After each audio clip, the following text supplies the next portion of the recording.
L'existence de Satan est une chute, une descente permanente, éternelle. Depuis que Satan a conçu le péché dans son cœur, en lui-même, il n'a cessé de descendre et il n'a pas terminé de descendre. D'ailleurs, il descendra pour l'éternité. Je m'explique. La première demeure de Satan, c'était devant le trône de Dieu. Avant qu'il devienne Satan, il était devant le trône de Dieu.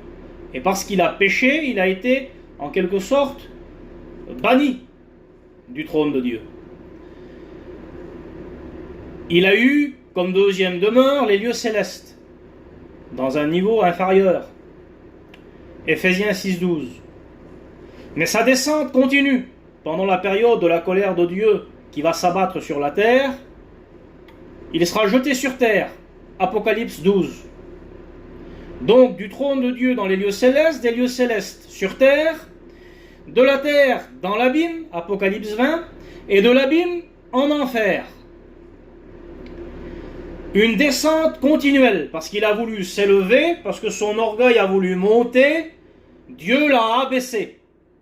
Et Satan veut amener dans cette chute, avec lui, l'homme qui ne croit pas en Dieu, l'homme qui n'est pas avec Dieu.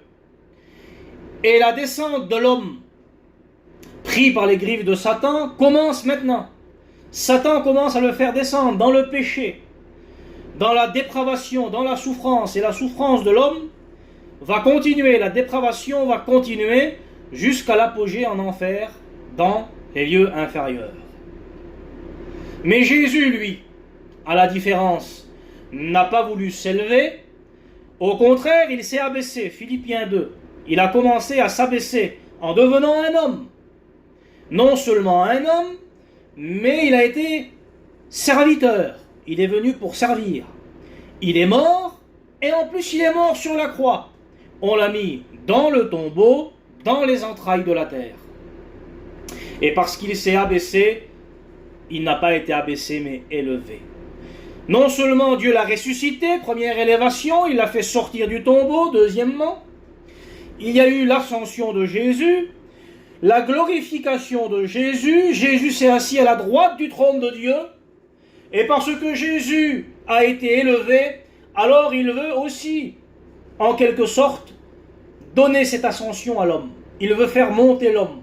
Premièrement, en le sortant du péché, du bourbier de la souffrance, et en le faisant monter jusque dans la gloire céleste avec Dieu. Il veut partager le ciel avec nous.